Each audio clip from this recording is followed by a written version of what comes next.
हमारे खास मुलाकात कार्यक्रम में आप सभी दर्शकों का स्वागत है।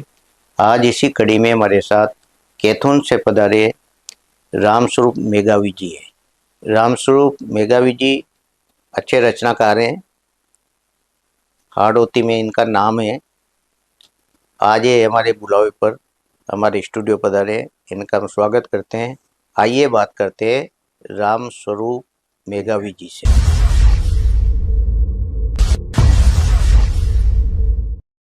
रामस्वरूप जी, आपका हमारे स्टूडियो में बहुत बहुत स्वागत है। धन्यवाद सर। रामस्वरूप जी, सबसे पहले तो ये बताओ जी कि आपके जीवन परिचय के बारे में, कि कहाँ से आप हैं, शिक्षा वगैरह किस तरह आपने पूरी की सर और कब से जी काव्य यात्रा से जुड़े।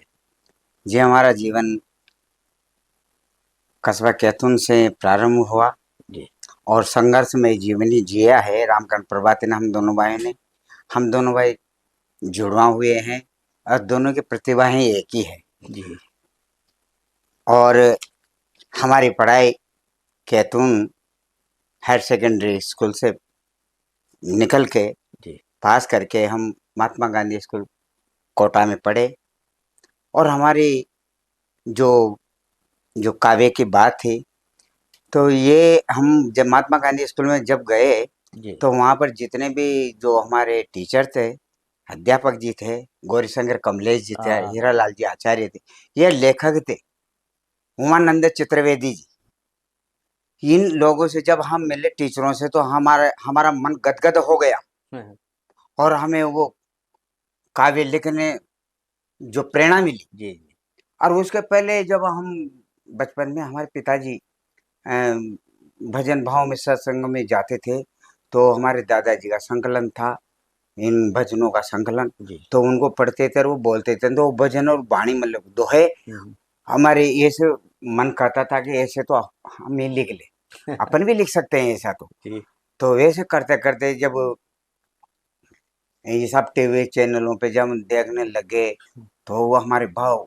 बढ़ने लगे और हम कलमबद्ध कविताओं को लिखने लगे। जी तो हमने कविता प्रारंभ कर दी और 11वीं 12वीं पढ़ने के बाद रामकरण प्रभाती मेरे से अधिक पढ़ा, हाँ, बीए कर लिया। मैं हायर सेकेंडरी पास करके फिर घरेलू कार्य में भी लगा जी और परिवार की स्थिति खराब भी थी, हमने बहुत मेहनत करी, जमीन भी थी। जी फिर इसके बाद हमने साहब संघर्ष करके और हमने हमारे मुकाम पे पैरों पे खड़े हुए। और जब साहित्य सर्जन करने लगे, तो रामकरण प्रभाती ने हम दोनों भाइयों ने एक सजग सिपाही के नाम की कविता लिखी थी, उसके पास थी। जी और मैं वहाँ से ही हट करके सन 81 के बाद कार्यरत सभी कामों में हाँ, जब मैं आगे बढ़ा, तो मैं 1988 में 4 अप्रैल 1988 को मैं अनौपचारिक शिक्षा केंद्र में घुस अच्छा काम ज्वाइन करना है। किया। जी जी और ज्वाइन किया तो हमारे जो प्रभारी थे पंचायत समिति से बुद्धचंद जी शर्मा, हाँ वो हमारे टीचर रहे थे। जी फिर हमारे शिक्षा अधिकारी भी रहे। उनके सानिध्य में मैंने ये सब कविताओं को पढ़ गाला और प्रत्येक योजनाओं पे मैंने कविताएं लिखी, अनौपचारिक पे भी लिखी, साक्षरता पे भी लिखी, स्वच्छ भारत अभियान की भी लिखी और रोजगार गारंटी की भी लिखी। और ये इतनी प्रभावशाली कविता थी, जो लोग पढ़ते थे, अधिकारी सुनते थे, मुझे बहुत धन्यवाद मिलता था। तो ऐसे करते करते जब हम सब इन साहित्यकारों के बीच में आए, तो सब इनसे मिलना हुआ, तो हम यहाँ तक पहुँच गए। वाह, और वहाँ से पहुँच तो भारतीय हिंदू समिति तक पहुँचते फिर सारंग साहित्य समिति तक पहुँच गए और आज आपके बीच में हूँ। बहुत बढ़िया रामस्वरूप जी। जी सर। रामस्वरूप जी, वैसे देखा जाए तो आपका जो साहित्य सृजन जी आपके दादाजी के समय से ही मतलब उनकी प्रेरणा ही माने, प्रेरणा क्योंकि उनको पढ़ पढ़ के आप के अंदर भाव जागा भाव जा। और भाव अभिव्यक्ति के रूप में कागज पर आया। बिल्कुल सत्य। जब आप रामस्वरूप जी, हम्म, आपने बताया कि अ, जो सरकारी योजनाएं होती थी, जी सर। उन सरकारी योजनाओं में अपनी कविता के माध्यम से, जी सर। यानी कविताओं के माध्यम से आम जन को सीखने में आसानी होती है, होती क्योंकि और एक इंटरेस्ट भी होता है कि जिस तरह कविता और उससे ज्ञान मिलता है और बदलाव भी आता है बदलाव आता जीवन है में। सर। तो उस समय आपको मोटिवेट कौन करते थे? उस समय मोटिवेट ये प्रेरणाएं थी, तो ये जो उमंग थी तो उनको अभिव्यक्त करता था कागज पे। तो जब हम बैठ जाते थे तो वहाँ पर मैं उन कविताओं को सुनाया करता था। हाँ, ऐसे करते करते पंचायत स्तर पर और पंचायत समिति स्तर पर उनको जो प्रोग्राम होता था अपने, जैसे प्रशासन गांव के संग, जी, तो ऐसे में मुझे बुलाया करते थे। आज भी बुलाते थे, जी, वर्तमान में बुलाते हैं। हाँ, तो वहाँ पर इन सभी बातों को वो कह के आप योजनाबद्ध जो भी आपने कविताएं लिखी उनको पढ़ो, वो प्रभावशाली। तो जी, मैं भाषण देने के बजाय मैंने इन कविताओं को पढ़ता था, तो उसमें सारा ही आ जाता था, जी, है ना। मैं डीआरजी पोस्ट पे जब मैंने काम किया जिला स्तर पर, तो मुझे झालावाड़ और अन्य कई जिलों में मुझे जाने का मौका मिला जी, डीआरजी पोस्ट पे। तो साहब मैंने इन कविताओं को पढ़ता था, प्रभावशाली हुआ करती थी। तो मैं पढ़ के और वो अच्छे इन भावों को समझ लेते थे कि ये कहना क्या चाहते थे और बिल्कुल, हमारी सरकार क्या चाहती है। मैं यूं कहता था कि योजना बनाने वाले ने योजना तो बना दी, उनको क्रियान्वित करने वाले हमारे बिल्कुल, बिल्कुल, स्थानीय निकाय हैं, और उस निकायों के द्वारा जो हम कार्य मिलता है हमें, तो मजदूरों को पैसा भी मिल रहा है और हम उसका काम हो रहा है। नहर तंत्र का मानो, जी, जी, गढ़ार रोडों का, ये रोड सड़कों का निर्माण करना, तो यही चीज है हमारे द्वारा जो हम धरती को स्वर्ग बना रहे हैं। जी, जी, सारा नर तंत्र बिगड़ रहा है, तो अपन उसको बढ़िया करते हैं। तो यही है कि मजदूर द्वारा जो किया गया कार्य है, जो धरती को हम स्वर्ग बना रहे हैं, पेड़ लगाना है, रोड जी, बनाना है, अन्य कई चीजें। जी। तो रामस्वरूप जी, जी सर, पहली कविता कब पढ़ी थी आप? पहली कविता हमने कवि सम्मेलन में पढ़ी थी, कैथून में। जी। हाँ, कवि सम्मेलन में बहुत कविताएं पढ़ा करते थे। कोई कविता हो सुनाया आप?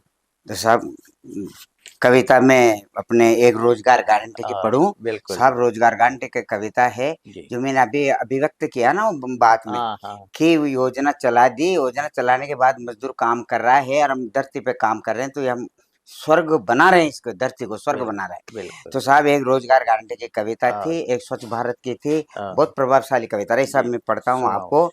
मैंने यूँ कहा कि घर का विकास और गांव का विकास और देश का विकास और राज्य का विकास, ये सब बात है उसमें। इसमें यह भी है कि रोजगार गारंटी में जब वो एक बुढ़िया को बेटा बहू अगर वो रोटी खाना नहीं देता है, जी, तो जब उसको रोजगार गारंटी में रोजगार मिलता है, तो फिर वो उसकी परवाह नहीं करता है। बिल्कुल, बिल्कुल। तो वो जो पैसा आता है तो वो खुश होती है। तो हाँ, मैंने इसमें वर्णन किया है हाँ, साहब, बिल्कुल है सही। ना, कि रोजगार गारंटी में रोजगार देणो छे रे, निर्धन लोगा की गरीबी न मिटाणी छे। वाह! हे रोजगार गारंटी में रोजगार देणो छे, निर्धन लोगा की गरीबी न मिटाणी छे।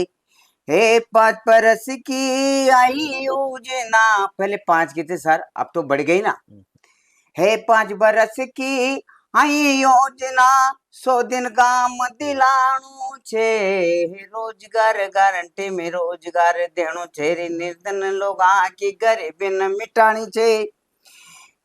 रोजगार गारंटी में रोजगार देणो छे, निर्धन लोगा की गरीबी न मिटाणी छे। 5 बरस की आई योजना, 100 दिन काम दिलाणु छे। रोजगार गारंटी में रोजगार देणु छे, कि रोजगार गारंटी में 100 दिन मिले काम, घर घर गंगा आए धोले हाथ सुबह शाम। कि रोजगार गारंटी में 100 दिन मिले काम, घर घर गंगा आए धोले हाथ सुबह शाम। तन मन सु काम कर ले, घर घर में दिलाणु छे। रोजगार गारंटी में रोजगार देणु छे रे, निर्धन लोग आंखी गरीबी न मिटाणी छे। रोजगार गारंटी में रोजगार देणु छे। दुकाना पर बैठे बैठे काई माखिया मारे छे रे, रोजगार गारंटी सो क्यों जी चुरावे छे। हे दुकाना पर बैठे बैठो, दुकाना पर बैठे बैठो काई माखिया मारे छे रे, रोजगार गारंटी में क्यों जी चुरावे छे। घर बैठा गंगा आई, अरे घर बैठे गंगा आई, हे नाम तो लिखाणो छे, रोजगार गारंटी में रोजगार देणो छे, निर्धन लोगा की गरीब ने मिठाणी छे, रोजगार गारंटी में। देखो साहब आगे रोजगार गारंटी में अगर जाओगे पीस अपना का गरीबी मिटेगी। तो ये आगे का पद में देखो कितनी बढ़िया बात लिखी साहब कि घर को विकास कर, गांव को विकास कर, घर को विकास कर, गांव को विकास कर, और राज्य को विकास कर, देश को विकास कर। घर को विकास कर, गांव को विकास कर, राज्य को विकास कर, देश को विकास कर। रोजगार रोजगारी ने बेरोजगारी ने दूर हटा दे, रोजगार अपनाणो छे, रोजगार गारंटी में रोजगार देणो छे, निर्धन लोगा की गरीब ने मिटाणी छे, रोजगार गारंटी में रोजगार देणो छे, निर्धन लोगा की गरीब ने मिटाणी छे। अब साहब देखो काल पड़ गयो तो आपड़ी जो मुहावरा या लोकोक्ति छे उनको प्रयोग कर्यो छे मने मुहावरा को साहब के काल कार्य काजरा सुकाल में बिखाया बोर, काल कार्य काजरा सुकाल में बिखाया बोर, गांव गांव ढाणे ढाणे रोड बन गया ठोर ठोर। जाड़ गांव में जावा के लिए परेशानी आऊ जी, गांव में घुस जाए तो कीचड़ रहतो साहब मने देखे छे सनी कैसी गवा के काल कार्य काजरा रे सु काल कार्य काजरा सुकाल में बिखाया बोर, गांव गांव ढाणे ढाणे रोड बन गया ठोर ठोर। अरे सूखा डूंगर हरिया हो गया, सूखा डूंगर हरिया हो गया, हर धरती न स्वर्ग बनाने छे, रोजगार गारंटी में रोजगार देणो छे, निर्धन लोग की गरीबी न मिटाणी, रोजगार गारंटी में रोजगार देणो छे, निर्धन लोग की गरीबी न मिटाणी छे, रोजगार गारंटी में रोजगार। ये सब नरेगा की जी। और यार नियमित चाल ही रही हालत है, समय भी बढ़ गयो, रोजगार भी बढ़ गयो, मेहनत भी बढ़ गई। और एक बात स्वच्छ भारत अभियान की, स्वच्छ भारत अभियान में डीआरजी पर जब जाओ छो तो सब एक गांव में मुंह पहुंचो, वहां जातिवाद के साथ अरे के तड़का तड़के यहाँ जाओ जगह ऐसा की बात करे जगह, अरे आपात उद्योग में है तो साहब एसडीएम साहब ने भी आखी मुंह जाति से फलानु जो मुंह चालू वहां देखा किसान न माना अपनी बात। मन के साहब मान भाई कोई बात को नहीं, जो हमारा जो भी बीसी था वो हमारे साथ रहा। मन के साहब मुँह जाऊं जो वो 5 मिनट का है, जब मुँह 2 घंटा गुजार का हूँ वहाँ के साथ बालापरा जैसा गाँव में। तो साहब वहाँ गया, साहब वहाँ जाता है मैंने माहौल बनाए और मन के साहब गाँव चढ़ा तो गणम नेपचे यहाँ कहीं भाव वो या होगा कशा की बात है साहब। तो यार आपके यहाँ सत्संग भी तो होती होगी, सत्संग में कतनो ज्ञान खड्डे छे, मुँह आपसे कहीं भी निवेदन न करो, आप तो मारो एक गीत पढ़ लीजिए सुन लीजिए साहब। तो साहब मैंने एक गीत सुने, अब वो मैं कहीं जी शौचालय माथा बने बाहर जाओ जो आजकल के मन चलिया लोग आप परेशान जा, बिल्कुल सही बात। लेकिन वो उमा बनावा में तैयार कौन जा, जब ये गीत सुने जो काफी प्रभावित हुए साहब मैंने 2 घंटा काढ़िया मु भाई ये समझो छो कि वास्तव में मैंने 2 घंटा काढ़िया यह चीज ये सो प्रेरणा मिली साहब, प्रेरणादायक गीत देखो आप। और साहित्य भी हुई हो जो प्रेरणा मतलब लोगों के बीच में पहुंचा बदलाव बदलाव। हाँ तो मारे ठहर बाकी तो पाँव तो डगडगा गया जब मने के मन के दुआले आ रही छे ईडा खिसाक लागे छे कुण दजरा का पाया का ईडा ही भूल गया कुण दजे मन के 750 ईडा छे मार मैंने खुद ने लिखा छे पूरी 750 ईडा साहब 100 पद को प्रसारण आकाशवाणी से हो चुकी जो मार। तो साहब वहाँ जो 2-4 ईटा के बाद मैंने एक कविता पढ़ी जो काफी प्रभावित होया और मुझे हो भाग्य मानो छु जो वहाँ बात ध्यान से सुन ली और काफी सब आदन बहुत बढ़िया। एक नव नवेली जब हाथ मुंह धोबा जाओ छे रूप रंग के जवान पछटा तो साहब प्रभावित लोग गेला रोक ले छे, माई बाबा कताई आवो छे मोटारी बू बेटी बारे खींचे तो साहब ध्यान तो रखना। लेकिन वहीं देख कर मन चला लोग गेला में बटिया के बाद में जब वह निकल जाओ छे ना कहीं और कहीं सहेली का जार बढ़ जाओ छे काका बाबा क्या तो पिताजी कताई वह वो जगह छोरी खाएगी वो खाएगी क्यों नहीं आई तो साहब सारा घर काई ढूंढ बल लागे छे वो तो रहे ना समस्या तो छोरी खाएगी खरी नगी तो साहब ढूंढ भाभी लागे जी मो वर्णन देवो साहब बहुत सुंदर मिटोगी आता देखे जाता देखे जोबन भरी जवानी देखे हे आता देखी जाता देखी जोबन भरी जवानी देखी और हाथा में गजरा बांध्या छे सरवरिया के तेरा देखी। क्या आता देखे जाता देखे जो बन भरी जवानी देखी। हाथा में गजरा बांध्या छे सरवरिया की तीरा देखी। हाँ हाथा देखे जाता देखे जो बन भरी जवानी देखी। हाथा में गजरा बांध्या छे सरवरिया की तीरा देखी। संकेत हाथ दो बाबू के तड़क तड़क आयो साजन है तोड़ लायो तरकारी। हे अब तो समझो शौचालय बना लो लाभ ले लो सरकारी। आता देखे जाता देखे जो बन भरी जवानी देखे। हाथा में गजरा बांध्या छे सरवरिया की तीरा देखे। के जितनी आख्या गेला बैठी मन चले लो है जितनी आख्या गेला बैठी बाट नाल रे पल पल की। सब मुहारा देखो हे जितनी आख्या गेला बैठे बाट नाल रे पल पल की। भोले भाले पसी बटेरी फंदे डाशा बट्या शिकारी।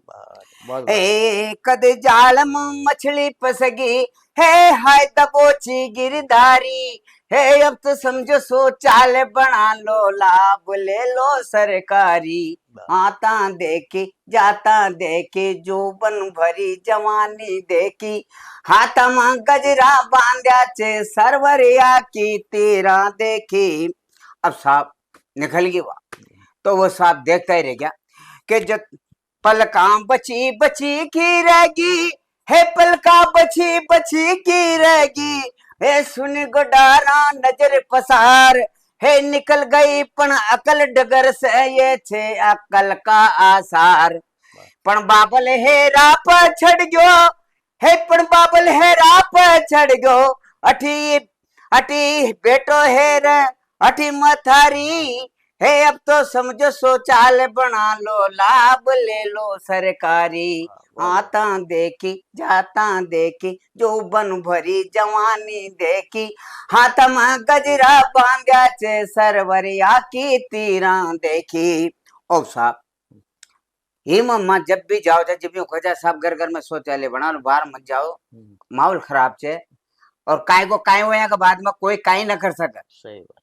तो इन ले शौचालय बना लो तो साहब अरे कई साहब माँ का कहीं जगह यहाँ में एक उदाहरण दो जो मना जो पढ़े लिखे बच्चे गिफ्ट बुआ जी क्या कब बेटिया था मोटियार हो गए और कहता मलबा तो आबू करो वो बुआ जी था पास सुविधा ही कोई ना और बटे काई सुविधा छे और ये सुविधा जे ना गाय री बसारी दूध रो दी रो खूब खाओ था को मनी बेरी छे का बुआ जी माय वो नछारे माय सुविधा छार जे खरी खरी के बना तो ये सुविधा काय हो जाए का बुआ जी शौचालय की बात है वो कोई न था का ओ कपड़ा यही बात है माँ का तो दादी पाजा जी को बाड़ो छे ना जिम चल जाऊं जागा माँ का दादी पाजा जी के तो था का वह पछाण जे जिसो था सु न कर माँ चल जाऊं कोई अचानक माँ टोक दे तो माँ के तो इन सटोगी का जिसो माँ ना होगा तो साहब वह बात मैंने देखी कि आस पास जमीना बकगी है आस पास जमीना बकगी जाबा आस पास जमीना बकगी जामा बसत्या बसगी। आस पास जमीना बकगी जामा बसत्या बसगी। है ऊंचा ऊंचा महल हवेलिया दर्पण सुखड़ क्या सजगी।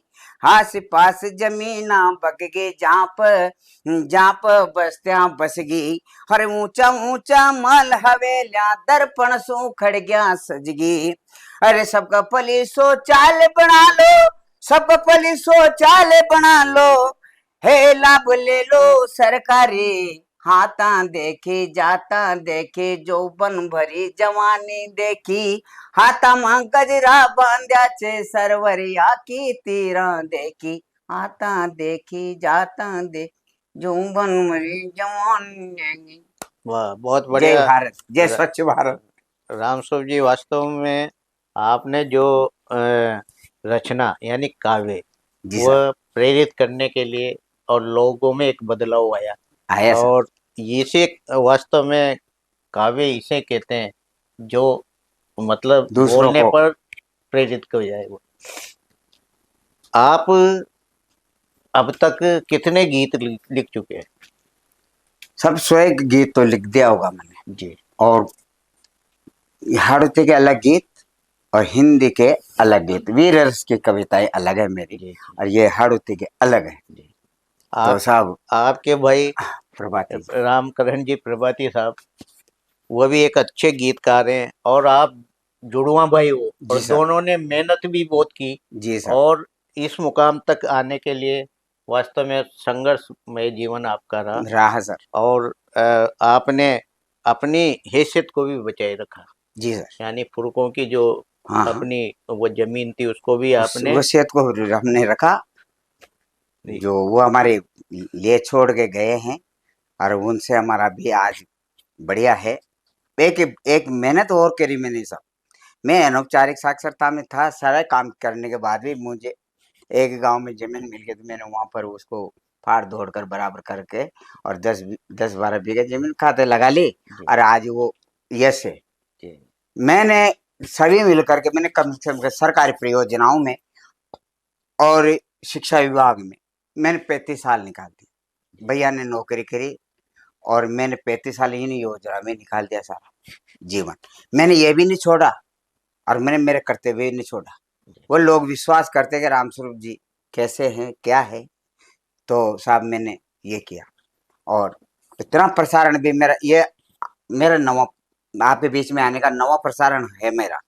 मैंने 8 प्रसारण मैंने आकाशवाणी पे दिया।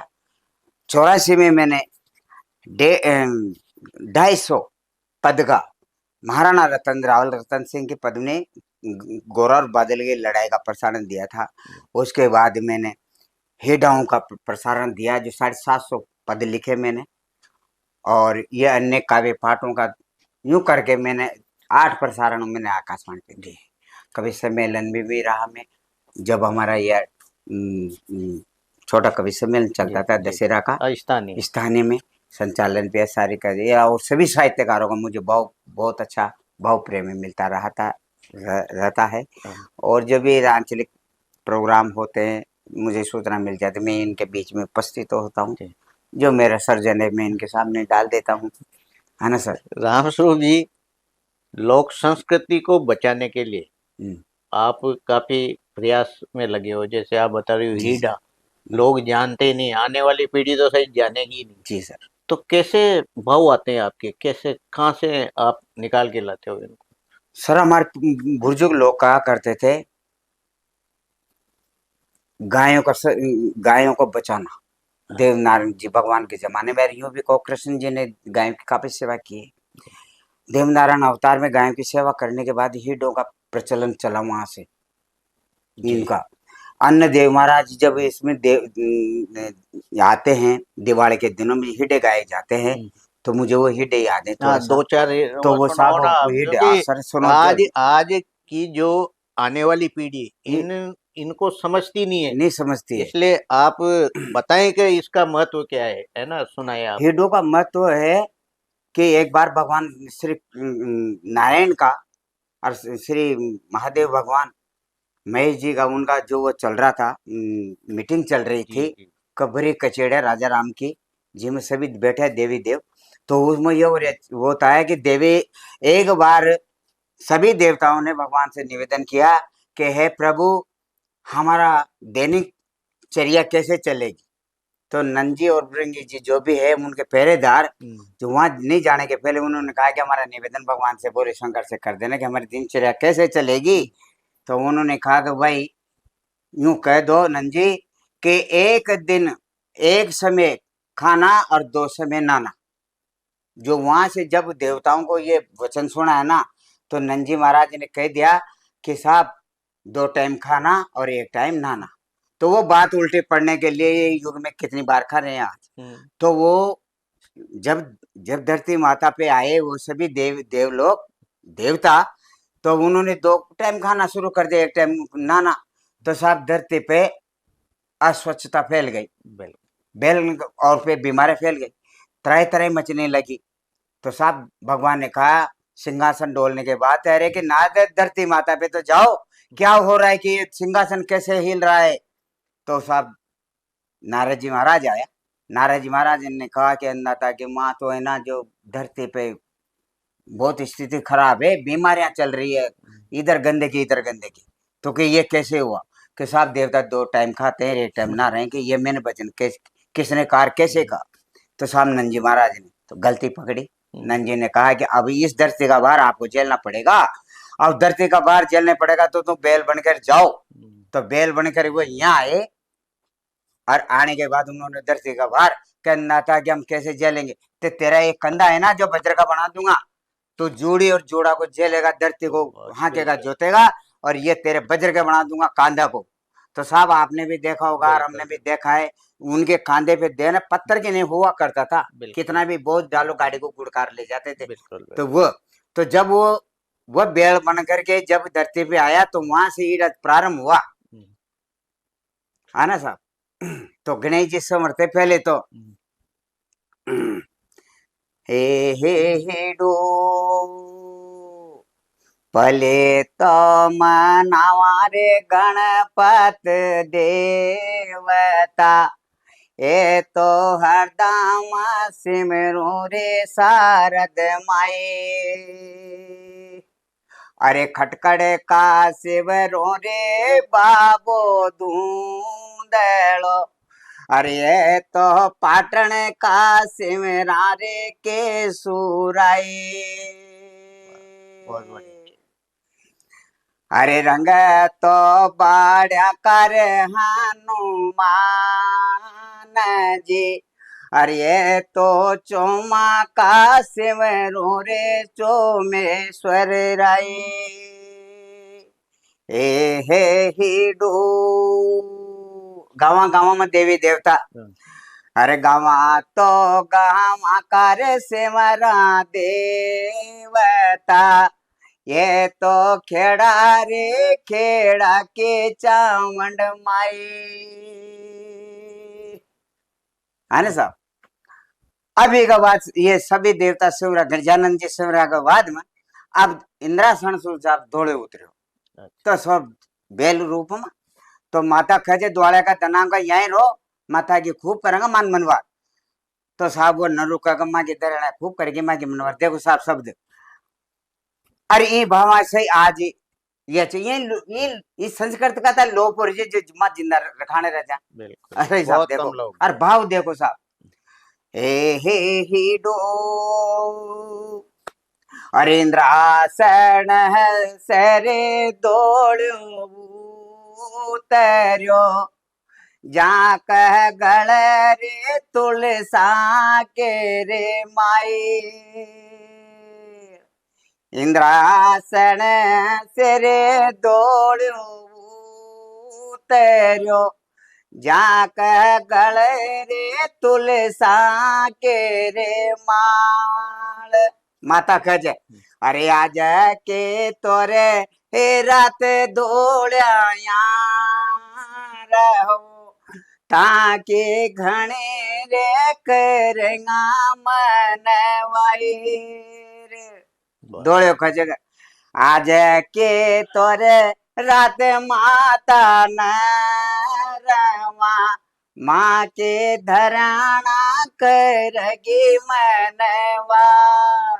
माता कहीं करे छे, अरे नोवांगा धोलावा हे मांडा मोरड्या, अरे था अंग अंग मंदिर चाहे ना रागमा। अरे हे हिडो साहब आ गया साहब। और पे का बाद जब दौड़े चरबर चल जाओ छे ने तो दौड़े का दना में गोळे मांडे छे परंपरा सु और पूजे छे बेला के थे। तो साहब अरे मोड़ो तो आयो रे दौड़ा गोरड़ा, थन कार ले गायतनी बाए, अरे जाता तो बेड़ो रे मामा जी को माल वो, अरे या तो आता भेड़ी रे नागर चाल बूंदी को राय नागर चाल भेड़ दी, इसे मोड़ो गयो। हरे मोड़े तो वाई रे मालन मोर, मोड़े तो वाई रे मालन मोरड़ा, थन कार लगाई इतनी दे, लांबो तोर पेड़ खजूर को मान चढ़ता उतरता लागी बाए, ए हे ही डो। वाह। अब देव नारायण का भगवान ने जब गाया को ये करियो सेवा करी ज्यादा, तो यहाँ को भी सब इम सब जेम रानी कहता है लावा खान थोड़ा सा ये चप 24 बगड़ा उच्चा बलशाली चा यहाँ राणा से ही युद्ध कर ले, तो थोड़ी सी वहां की 2-5 कड़िया खेदू साहब। अरे रानी तो ला मारी बाबी राण की, हर माँ तो ला मारे भूजा करे पान, सवाई भोज के घराड़े घरे जे कन तो खावरे देवर लूणो, अर्था का भूजा मनाई छे पान, हे डो। बहुत बढ़िया सर धन्यवाद। राम स्वरूप जी, वास्तव में आपने लोक संस्कृति को बचा के भी रखा, धन्यवाद। और आज वास्तव में जो आने वाली पीढ़ी इन चीज़ों से विस्मृत हो गई है, और इस तरह लोक संस्कृति सामने आएगी तो लोग युवा पीढ़ी भी जानेगी, और उसका महत्व वो मतलब किससे जुड़ी हुई है वो लोक संस्कृति। अब आगे क्या आपका कोई पुस्तक छपाने का कोई मानस है? पुस्तक छपाने का मानस है। एक तो गांव वाले भी सब मांग कर रहे हैं, एक तो इन हिडो की मांग कर रहे हैं कि संस्कृति लोप होती जा रही है, इन हिडो को बचाए रखो। तो मैंने 750 हिडो को एक बुक में लिख कर संग्रहित करके रखी है, और ये प्रसारण मैंने बताया आपको आकाशवाणी में 2008 में प्रसारण हुआ था 9 में, तो वो भी हुआ। इसके बाद जब हम भैरू जी माता जी नवरात्राओं में उनको आराधित हैं ढोल नगाराओं के द्वारा, तो उसकी भी मांग आ रही है। तो भैरू जी का भी पूरा जो भी उसका लेख है गाने के लिए, वो सारा वो भी सर्जित है। और माता जी भवानी तो एक ही है, लेकिन अलग अलग रूप वो पूजायमान है, कोई किस नाम से, नौ दुर्गाओं के नाम से। तो गाने में तो सभी एक जैसी है। तो साहब यहाँ से सिंह की सवारी से उठती है काला गोरा हनुमान जी भैरू आगे पीछे ऐसे गाया जाता है, और माता जी बीच में रहती है। तो वहां से अलग अलग छुए निकलता है, अलग अलग रास्ते निकलते हैं। सीन के बदले में वो जो डॉलर डालते हैं वहाँ हिंदवा डालते हैं, तो वहाँ का अलग है। और शेर यह जो सवारी से उतरने के बाद शेर जंगल का राजा है, निकल गया, कोई मांद में पड़ गया, केव में पड़ गया, तो साहब वहां से वो नहीं पाता है, तो उसको हेरने भी जाते हैं, तो वहां का है। फिर वहां से चढ़ने के बाद फिर समुद्र स्नान का है। समुद्र स्नान के बाद फिर साहब उसको उसे स्नान करने लगते साथ बैठे, तो कोई राक्षस आ जाता है महिषासुर दाना, वो राक्षस, और कोई वो और पूरी सेना आ जाती, तो उनके कपड़े ले जाते। वहां का भी इस भैरवी राग में गाया जाता है, उसको ढोल नगारों के द्वारा बड़े वीर रस में गाया जाता है। फिर वहां संघर्ष होता है, फिर वो कहता है कि ये बहन है कंवारी, उसके फेरे खाऊं, ये बहन खराब कंवारी है, तो जैसे ब्रह्माणी हुई, ब्रह्माणी के फेरे खाऊंगा, चावंड के फेरे खाऊंगा, फूल बाई के फेरे खाऊंगा, लाल बाई के खाऊंगा, फिर ऐसे। अरे कि भाई सब हम तो एक है, तू खा जिसके खा, लेकिन जो हमारी शर्त है वो मान ले। क्या में यही रीत है कि तेरी पूरी सेना को लेकर चढ़े ये रात बना कर आ जाना, और तू भी तेल बलिया बढ़ा दे, हम भी तेल बलिया बना दे, बिठान देते हैं, और किस दिन का फेरे पड़ेंगे। तो साहब वो फेरे के मामले से फिर से ना जो सेना लेकर आता है ना, तो भवानी का विकराट रूप करके उसका शीश काट देता है। काटने के बाद फिर ऐसे राक्षसों को इसने अलग अलग रूप कर करके ये बनाया है। इसने चंडमुंड का शीश काटा, तो चामुंडा नाम सारे देवताओं ने स्थापित कर दिया कि ये रूप स्थापित रहेगा। उसने जब महिषासुर ने रक्त बीज वगैरह सुत्री में 25 राक्षसों का वध किया, और बर कटोरे लहू के पी गए। तो जब उसका मुख लाल हो गया, तो उसे रक्त देव का नाम सभी देवताओं ने, तीनों देवताओं ने दे दिया कि ये भी स्थापित रहेगी, तो लाल भाई का नाम पड़ गया।